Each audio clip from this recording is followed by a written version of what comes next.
Pakistan was born as a secular state.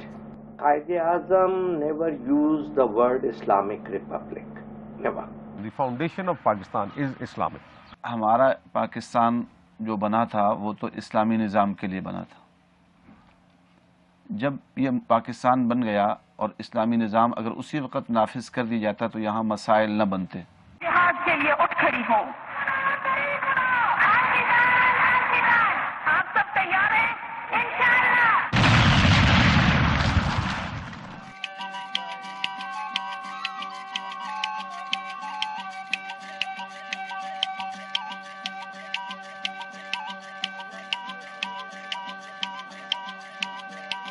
Pakistan appeared as a newly named nation in the political map of the world in 1947.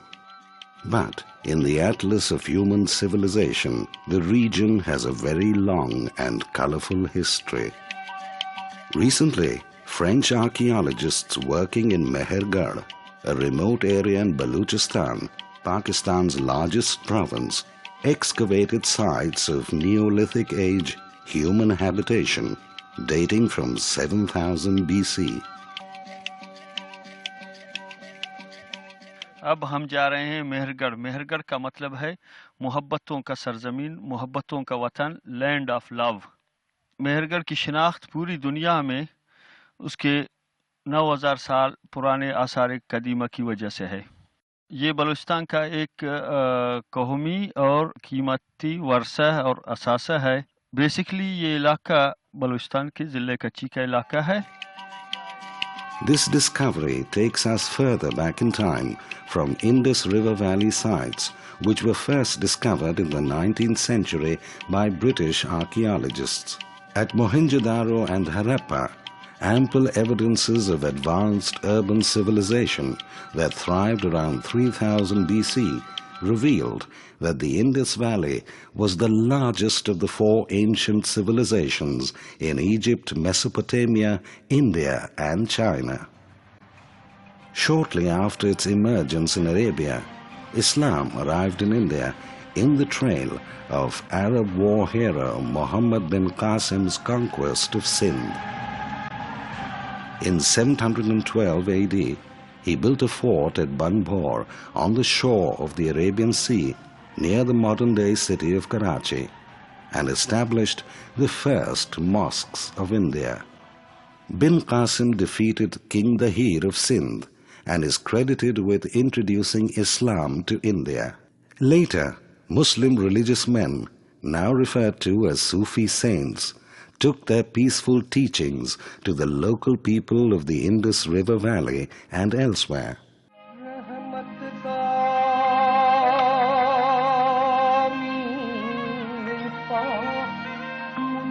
In the land that comprises the present-day Pakistan, Islam's introduction was mostly through the Sufi saints. The practice of religion that these Sufis initiated was pure and simple Islam, and yet in line with local customs and culture. There was hardly any harsh rejection of or conflict with the neighboring faiths of Hindus, Jains, Buddhists or Christians. In fact, one notices elements of amity and humanity that enriched the spiritual messages of these Sufi masters.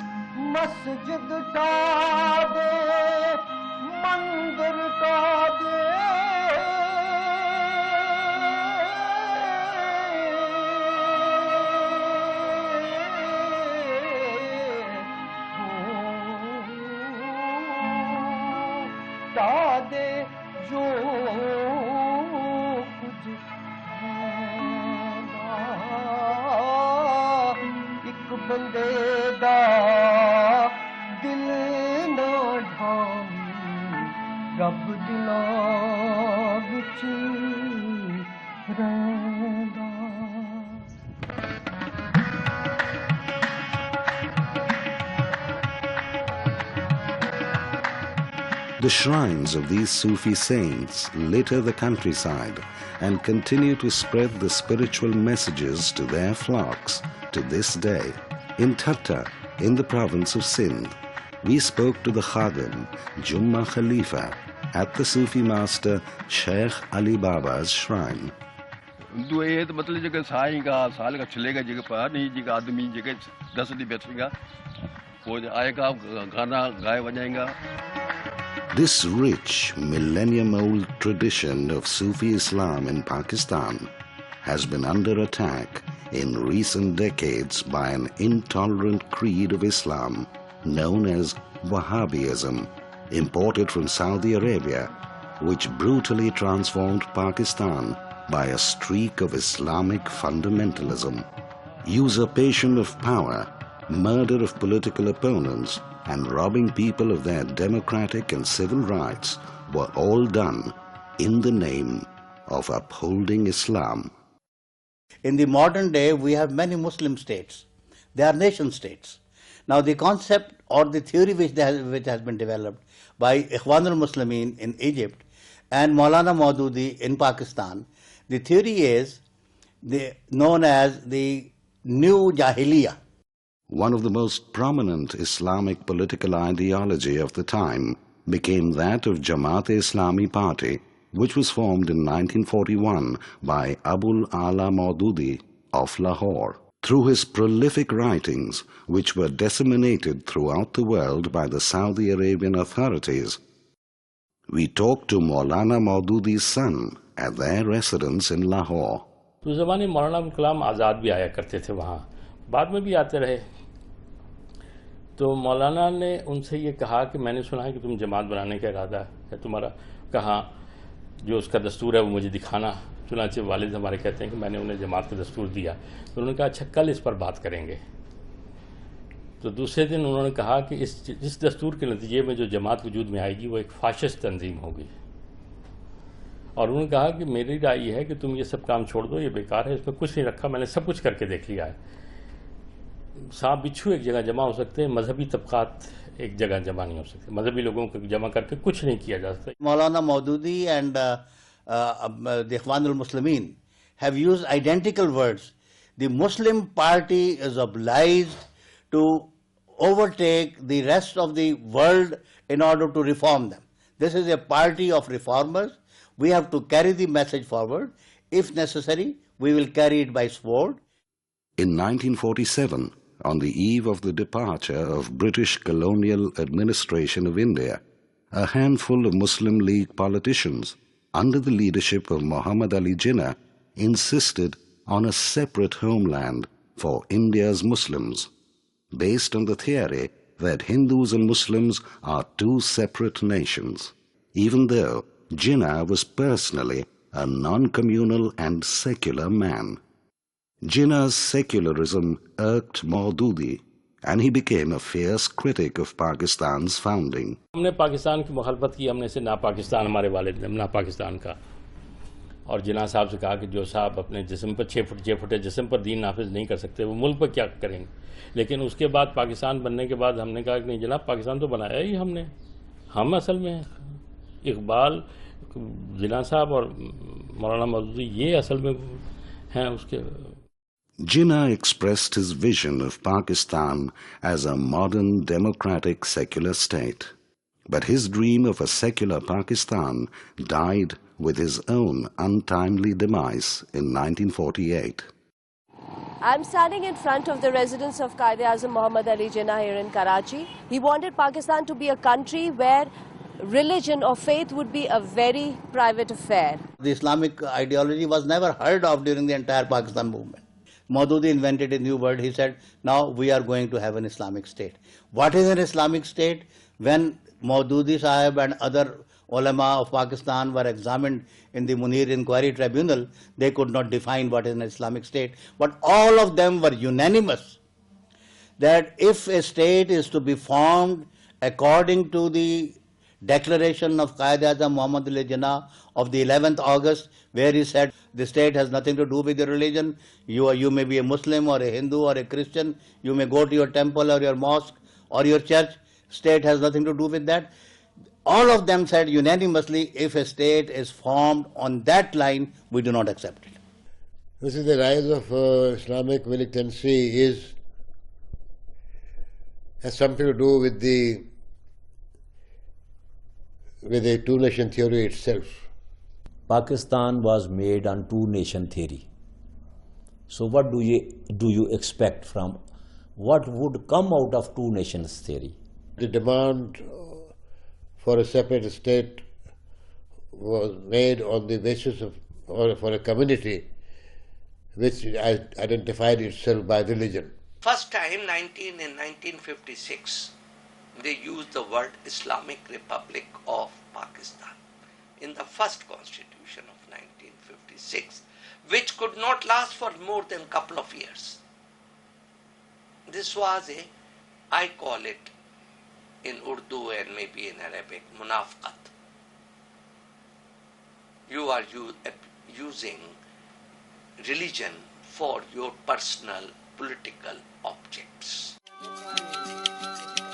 In Pakistan today, consideration of religion dominates almost every aspect of politics and even civic laws. As a consequence, there are murders, mayhem and terrorism in the name of Islam, and violent jihadist skirmishes are conducted both within and outside the borders of the country. Pakistan's national security is at stake, and even preserving its sovereignty is in jeopardy. And so are its social fabric, multiple cultural identities and traditional human values. Pakistan बनते ही यहाँ कुछ ऐसा तबका इस पर छा गया जिसने इस्लामी निज़ाम के आने को हमेशा रोका, और उसी वजह से एहसास महरूमियाँ पैदा होने लगी, और मुख्तलिफ़ इलाक़ों में वो एहसास महरूमियाँ पैदा हुई कि उन लोगों को हुकूक़ ना मिले, और हमारा एक बहुत प्यारा हिस्सा मशरक़ी पाकिस्तान हमसे अलहदा हुआ और वो बांग्लादेश बन गया. The people of Bangladesh did not swallow the oppression and misrule of Pakistani military dictators in the name of Islam.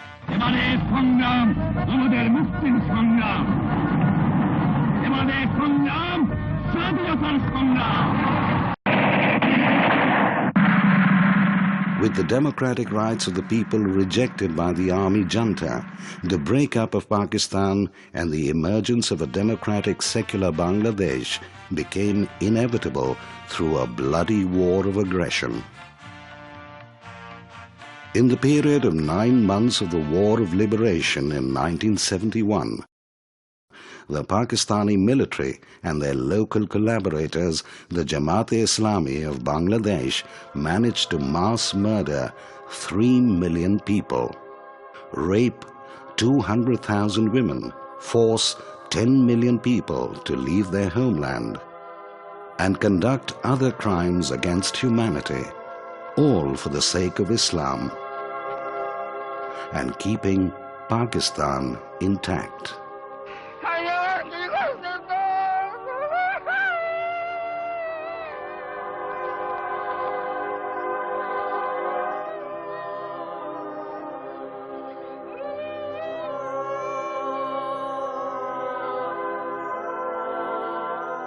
Today, many conscientious Pakistani citizens contend that committing genocide in the name of Islam in 1971 has encouraged terrorism and anarchy in the name of religion in Pakistan's political landscape. If we analyze the history of extremism in Pakistan, we must start from 71.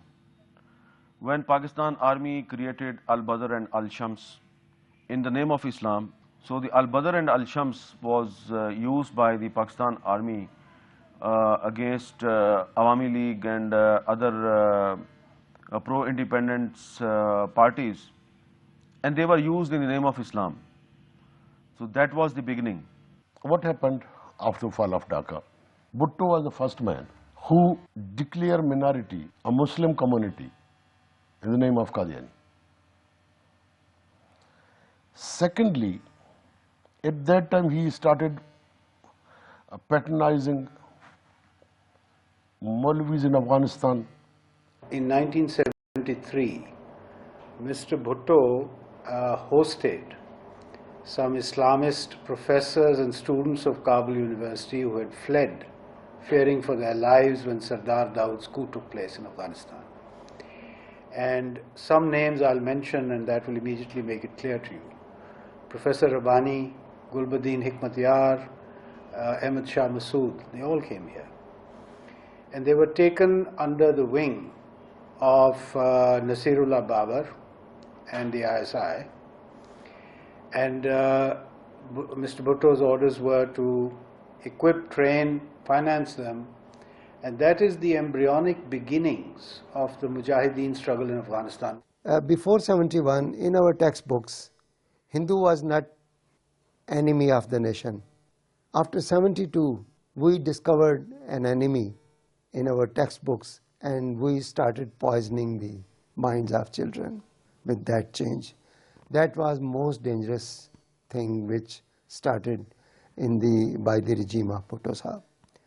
Then Islamization. To declare Ahmadis non-Muslim was another thing. Maximum rise of militancy and religious fanaticism in Pakistan started from the era of General Ziaul Haq. His aggressive Islamization was inspired by the Saudi money and by Saudi philosophy.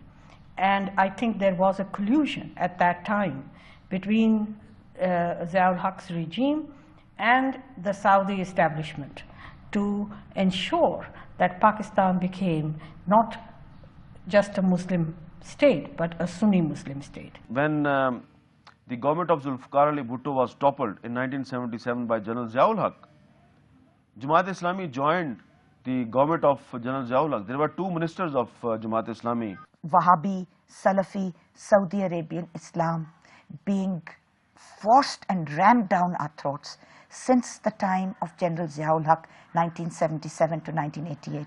He had no political legitimacy, he had no credibility, he had no constituency, he was an illegal usurper as a military dictator. And during the Ziaul Haq period, concerted effort was made to introduce Jamaat Islami cadres into the Pakistan army. And that has sometimes, some people think that that has also got into the mindset of the Pakistan army. Some of the young officers have started thinking in terms of jihad. It was the Mullah military alliance.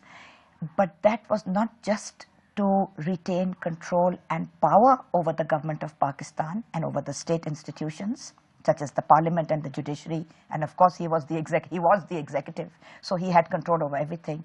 The media was totally muzzled. There was total censorship of the press and an absolute absence of freedom of expression and freedom of assembly and freedom of speech and freedom of everything. But he also passed laws. He passed the Hudud ordinances, Qisas and Diyat, evidence. He made the federal Shariat court, the blasphemy laws. He so-called Islamized Pakistan. Of course, with Ziaul Haq's so-called Islamic laws that he brought in, which were so anti-woman, which were so anti-culture. I mean, the two victims of Ziaul Haq's policies, I feel, were women and culture. Because he banned classical dancing on stage by women.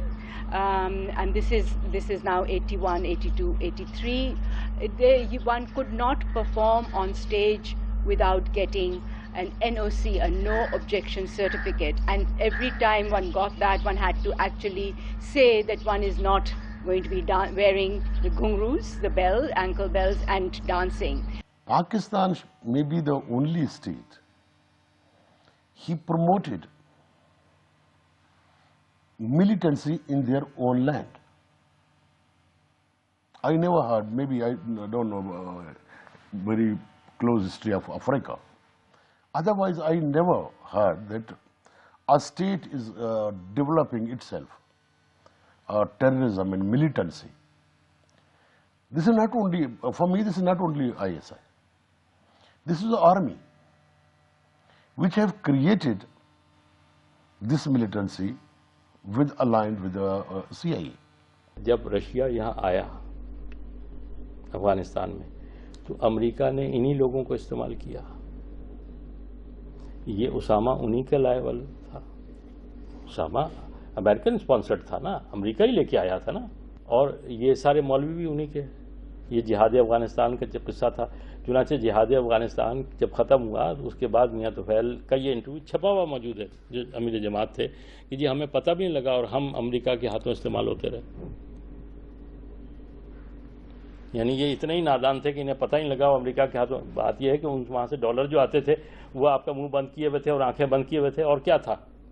When we were having this Afghan war or Afghan jihad, that is the fight between the so-called socialism and the free world, the Jamaat Islami was siding with the Americans here in this part of the world to bleed the Russians.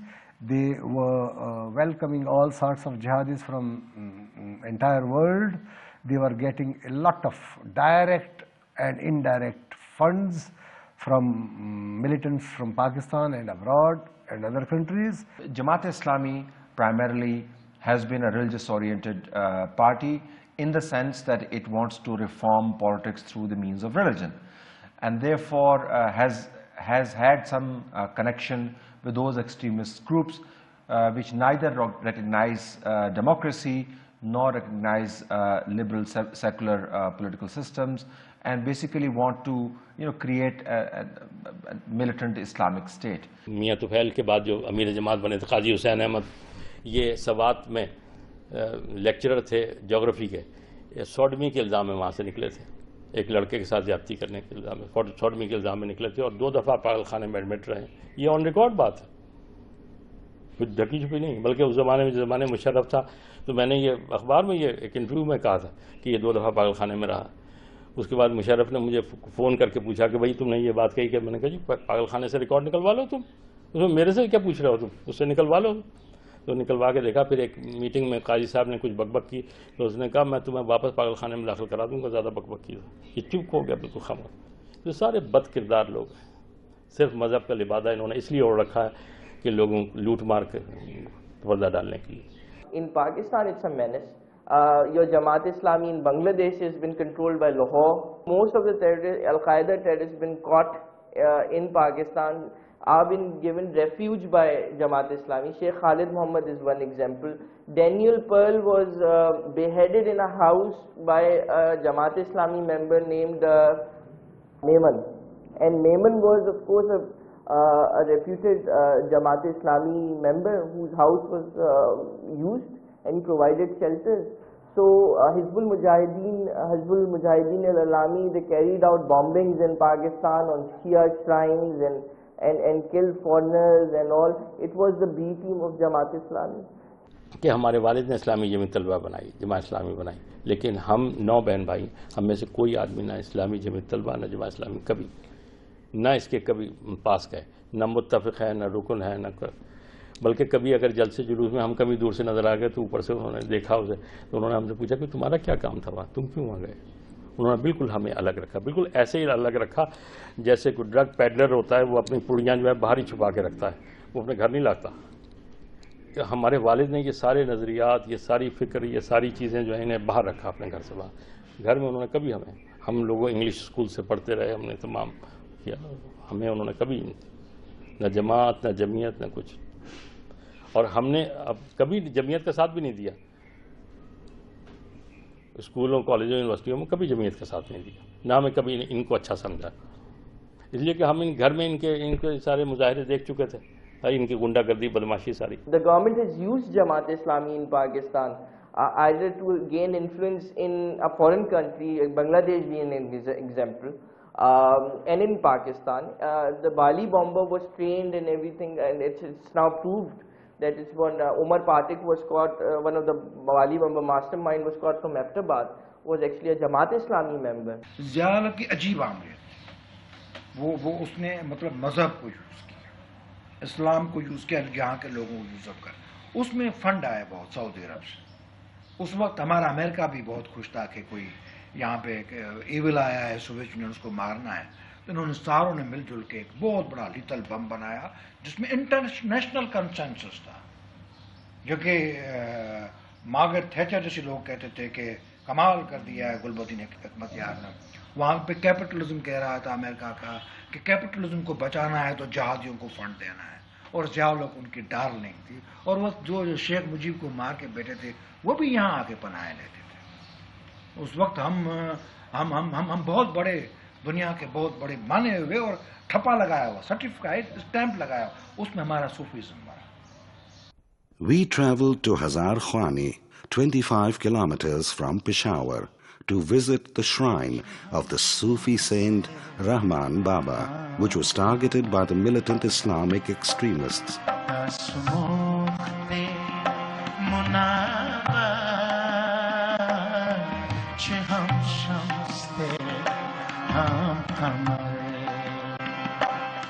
In 2009, on the 5th of March, militant terrorists attacked this 300-year-old shrine, destroying parts of it. The shrine has been repaired and renovated in the 3 years since the attack and is functioning as before as a maktab or Quranic school for children. It has become the center of attraction for the devotees coming from far and nearby villages.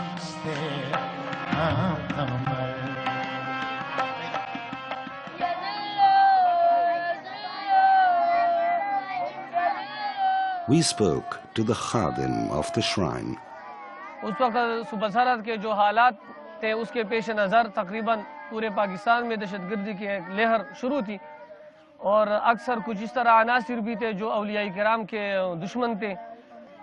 बाबा अब्दुल रहमान बाबा एक सूफी शायर हैं और इसका तकरीबन कुछ 300 साल से उनका यहाँ ये मज़ार है। पहले भी ये मज़ार इसी तरह बनाया हुआ था हुकूमत पाकिस्तान ने। We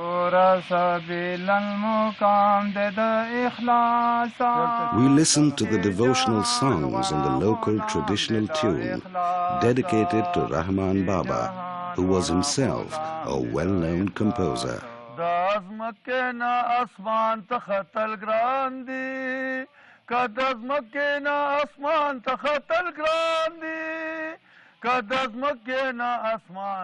In Pakistan, there are two kinds of Sufis, the red kind and the green kind. The reds are anti-establishment, whereas the greens are willing to stick to established conventions, which oppose the Wahhabi outlook of complete surrender to the abstract one.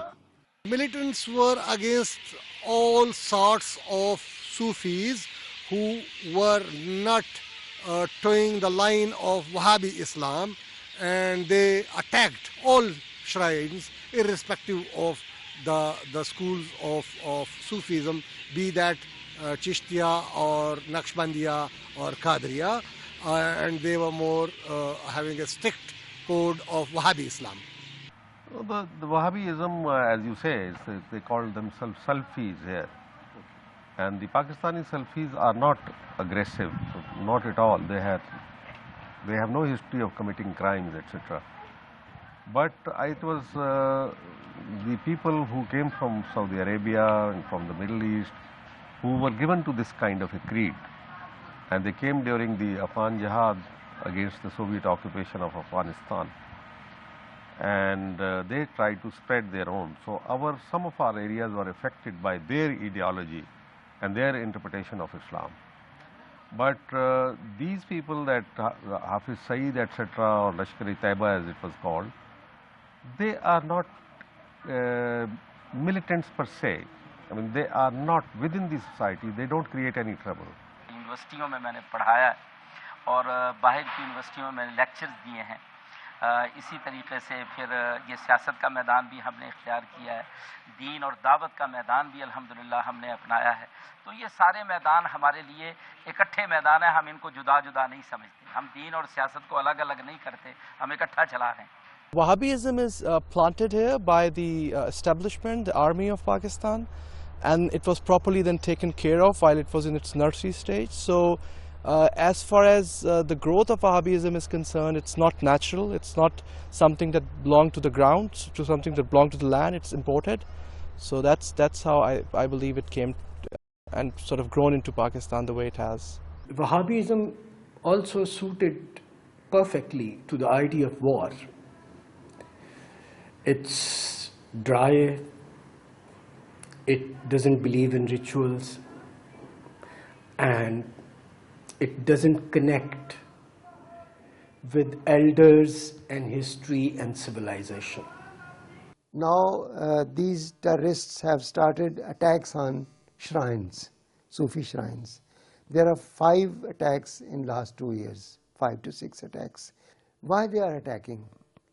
Because they know the strength and power of Sufis, and shrine is not some piri muridi sort of thing. It is an institution where all are equal. They not only have destroyed Muslim shrines, they have also destroyed Buddhist shrines, monasteries, and mandirs, temples, and churches too. ਨਾਮ ਮੋਮਨ ਵਿੱਚ ਮਸੀਤਾਂ ਨਾਮ ਵਿੱਚ ਕੁਫਰ ਦੀਆਂ ਰੀਤਾਂ ਨਾ ਮੂਸਾ ਨਾ ਫਿਰਊਨ ਕੀ ਜਾਨਾ कौन भुलया की जाना मैं कौन अल्लाहु अकबर अल्लाहु अकबर अल्लाहु अकबर अल्लाह. This is the Lal Masjid, or the Red Mosque in Islamabad. It was turned into a veritable fort by the Islamic militants as they declared an armed jihad against the government of General Musharraf in 2007.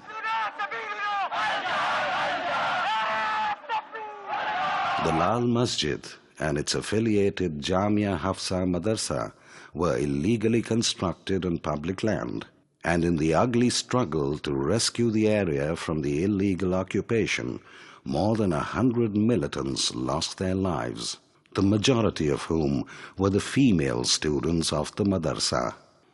The Islamic militant leaders, in their so-called jihad against the government, used the girls from the madrasa as human shields.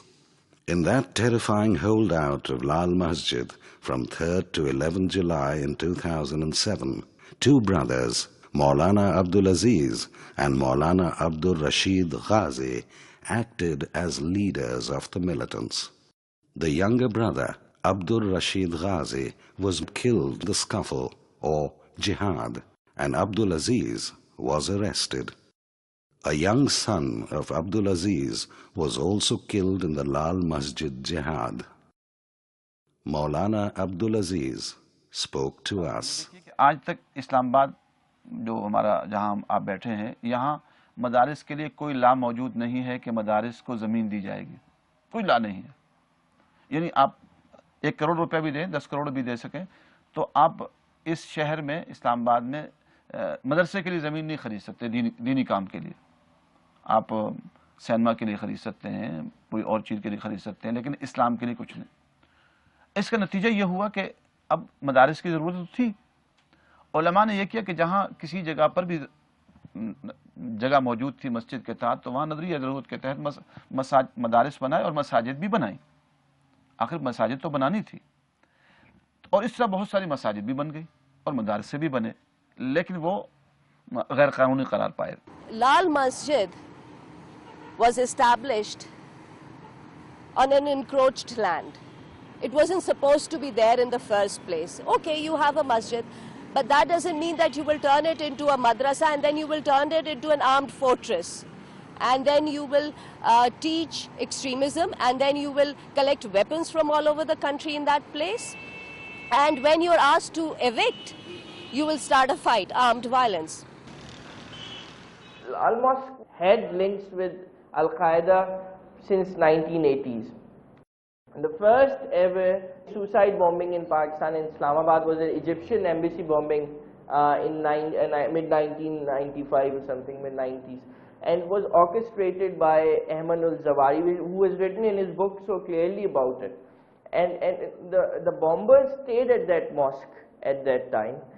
That mosque was the refuge to all the Arabs who came to Pakistan. Parvez Musharraf का जब दौर आया तो उसने इस चीज़ को बुनियाद बनाया अपने जो मजमूम मकासद को पूरा करने के लिए कि ये जो बहुत सारी जो इस्लामाबाद में मसाजिद बनी हुई हैं और मदारिस बने हुए हैं तो सब गैर कानूनी है, इनको गिराया जाए।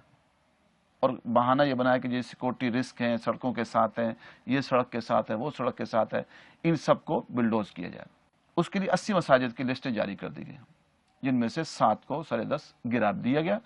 Right before the Lal Masjid incident, a very alarming thing happened. Was there a group of young men and women who were new recruits of the madrasa had started going out in Islamabad, and they had started acting as vice squads, moral policing. That's what they had started. That is alarming, and that too in a capital. एक मस्जिद गिरी, बड़ा एहतजाज हुआ, assembly में एहतजाज हुआ, उलमा भी एहतजाज कर रहे थे। फिर दूसरी मस्जिद गिर गई, जहाँ करते करते 7 मसाजिद गिरी। तो यकीनन हमारे तलबा और तालिबात में भी एक शदीद रद्द अमल पैदा हुआ, और उस पर जब कोई और सूरत ना हुई तो एक रिएक्शन था उसका। उन्होंने साथ ही एक मॉडर्न लाइब्रेरी थी जिस पर कब्जा किया, और कब्जे के अंदर अपने मुतालबात ये रखे कि भाई ये जो मसाजिद गिराई गई हैं ये मसाजिद बनाई जाए। और फिर दूसरे ये भी रखी गई कि ये सब वजूहात जो जन्म ले रही हैं यहाँ पर, जो मसाइलिस्तान पाकिस्तान बन रहा है, उसकी वजह यह है कि यहाँ इस्लामी निज़ाम नहीं है। Madrasa, in my opinion, is a place where you give enlightenment and education to children. It's not a place where you teach them how to use weapons. उस पर जब ये हुआ तो हुकूमत की तरफ से एक सख्त रद्द अमल आया कि हुकूमत ने एक सख्त एक्शन लिया कि उस पर लाल मस्जिद का ऑपरेशन उन्होंने चारों तरफ मुहासा करके शुरू हुआ, और एक बहुत बड़ा सानहा जो पाकिस्तानी तारीख का नहीं पूरी दुनिया की तारीख का एक सानहा बना। You may find it on the internet. George Bush, after the event of Lal Masjid, he said that it was part of our strategy in war against terrorism, because he knew that the Pakistan army, when it was fighting the Mujahideen and tribesmen in Waziristan or other places, the army would not put their heart and soul into it, and they were not fighting the army as tenaciously as they were supposed to do, because both were talking about Allahu Akbar from one side, Allahu Akbar would come the reply from the other side. This side would say Pakistan Zindabad, they would also say Pakistan Zindabad. So they were not actually, because army was pressed into going there. It was their forced to go in there, but they didn't have their heart, because this was an artificial conflict as far as we were concerned. So they wanted to make it a real conflict. The Lal Masjid raid had far-reaching repercussions, and it helped begin the Third Civil War in Waziristan, where 3,000 people lost their lives. It was one of the main reasons for hastening the fall of General Musharraf from power. Within 6 months of the Lal Masjid raid, Pakistani Islamic militants were able to assassinate the popular leader Benazir Bhutto, who had been democratically elected twice to serve as Pakistan's Prime Minister. Benazir had told General Musharraf that she might get killed by the militants a few months before her death. The information that I could be attacked by a gang from the Afghan warlord Baitullah Masood, or by Hamza bin Laden, the son of Osama bin Laden, or by the Pakistani Taliban in Islamabad.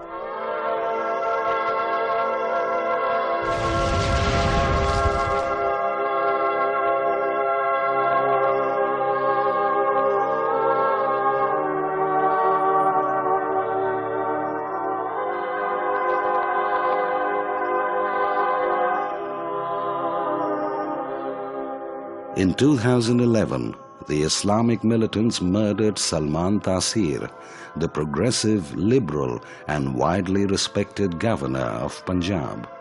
And then they took the life of Shahbaz Bhatti, the Christian minister in the central government. Both these men were vociferous against the excesses of Islamic fundamentalist violence. The forces of violence militant band organization, the Taliban, and pro-Al-Qaeda. They want to impose their radical philosophy in Pakistan.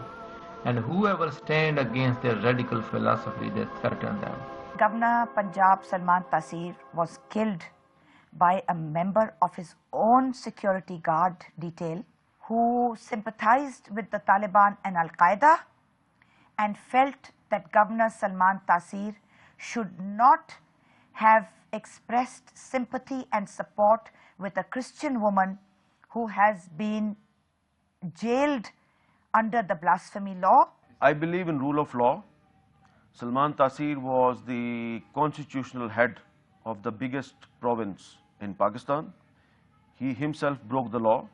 He had no authority to enter inside a jail and address a press conference with a convicted woman. And when he did that, some religious leaders, they tried to lodge a police complaint against him. But he was the constitutional head and nobody registered a case against him. When there was no case against him and the law became a joke in Punjab, so then another extremist, he took the law into his hands and he shot Salman Taseer. Salman Taseer was not killed by a Wahhabi, he was killed by a Barelvi, sort of those people who are closer to the Sufism. And Salman Taseer is supposed to have said something or done something which they thought was against the honorable name of Prophet Sallallahu Alaihi Wasallam. So I think they get enraged on this. I think Salman Taseer's controversy was very unfortunate in that it created an impression as if he stood for amending the divine law. Nobody bothered to explain what he meant when he spoke about the case of Asiya. Not even his party actually stood for him. And on that very unfortunate day, this man just picks up a gun and mows him down. You could call it the acme of militant explosion in Pakistan, or you could call it one of those very unfortunate incidents of the sort that you would find even in the assassination of Mahatma Gandhi. Deliberate killing of minorities minister Shehbaz Bhatti, who was a Christian himself and president of the All Pakistan Minorities Alliance. Within 2 months of the killing of Punjab Governor Salman Taseer, also by the Taliban, has been sent a very clear message: cease and desist your efforts and your struggles and your movements. Whither shall Pakistan turn to from here? Does a future of secular democracy have any chance of dawning in Pakistan? Its civil society is full of doubt and misgivings. जब आप मजहब के नाम पे मुल्क बनाएंगे, तो जो मजहब के नाम पे मुल्क बनेगा उसमें सब कुछ होगा. जब आप कहते हैं कि मुस्लिम है तो मुस्लिम लीग में आ, और पाकिस्तान का मतलब क्या, ला इलाहा इल्लल्लाह, उसका मतलब यही है कि जनाब यहाँ आप मजहब मौलवी की बदमाशी चलेगी. अब उसका नतीजा फिर यही निकलना था. और आगे आप देखिए, एक दिन आप बद से बदतर की तरफ जा रहे हैं. और ये मजहबी इंतहा पसंदों और मजहबी दहशतगर्दों की नर्सरी है ये Pakistan. The bigots, the Taliban, the Lashkars and Jihadi organization are number one enemy of Pakistan, number one enemy of Islam, number one enemy of the Muslims, and number one enemy above all, the humanity at large. आज ISI ना चाहे या आज फौज ना चाहे, इनमें से किसी मौलवी मुल्ला मौलाना की जुरत नहीं है हिम्मत कर, लेकिन ये सब उनकी आशीर्वाद से और उनको. Our education budget is almost, I think, 1% of the national budget is education, and about 40% is defense. It's ridiculous. We don't need such a big armed forces. There's no threat to Pakistan. No country wants to attack Pakistan. I don't believe it is India's interest that Pakistan should disappear. But if Pakistan disappears, they're the next target for extremists towards their west, northwest. If democracy has to survive in Pakistan, it has to be a secular democracy, because democracy and religious state, these are two different things, they can't go together. I believe in democracy. I don't believe in secular democracy or the Islamic democracy. I believe in democracy. And the future of Pakistan lies in democracy. If there is no democracy, there will be no Pakistan. असल में मौलवी ने सबसे बड़ा जुल्म जो हमारे यहाँ किया है वो ये है कि सेकुलर का तर्जुमा लादीन कर दिया है। सेकुलर का तर्जुमा लादीन नहीं, सेकुलर का तर्जुमा अपना छोड़ो नहीं, दूसरे को छेड़ो नहीं। और सेकुलर का तर्जुमा ये है कि मेरी हद वहाँ ख़त्म हो जानी चाहिए जहाँ से आपकी नोज शुरू हो रही है। मौलवी ने सबसे बड़ा जुल्म जो किया है वो ये कि सेकुलर का तर्जुमा लादीन कर दिया। उसने सारे सिस्टम को तबाह बर्बाद कर दिया। अपना कुछ दे नहीं सकते और जो है उसको तबाह करने पर तुले हुए हैं। We feel that our country will only move forward if and when we decide that we want to remove religion from the business of the state. That is the only way I think Pakistan can move forward, and a lot of people feel like this. It's not only me saying, I mean a lot of people actually believe that secularism is the only answer. Well, if Pakistan is to survive, it can only survive as a secular democracy. If it doesn't, at the moment I don't see secular democracy coming into being or taking shape in the near future. As the situation stands right now, I like to be hopeful, but I'm not. Now, unless the youth of this country can really understand the meaning of secularism and try and understand that secularism does not necessarily have to clash with religion, and unless the people of this country can understand this, I don't see secularism having much of a future, at least in the coming years. In the midst of fanatics, militants, terrorists, abductions and murders, life somehow goes on in Pakistan.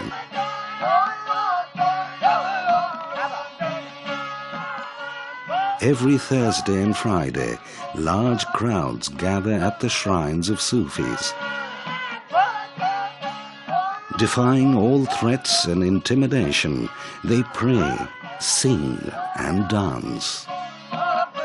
As eternal night approaches, the dawn of a desired future.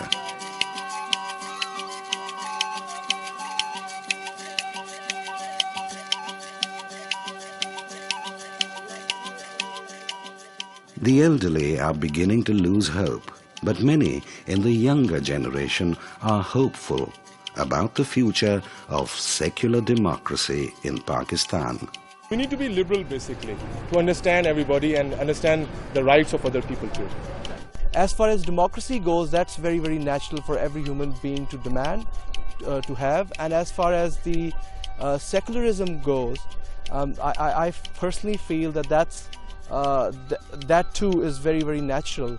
Now we are educated, therefore we are a little bit secular, we understand things in better way, we want development in our country, and we are hope that we hope that we will make Pakistan much better. Government alag hoti hai, religion alag hota. Religion is a very personal thing. It's a man to God relationship, not a man to government and government to God relationship. So government ko beech mein se nikalna chahiye, man to God rahe or man to government rahe. But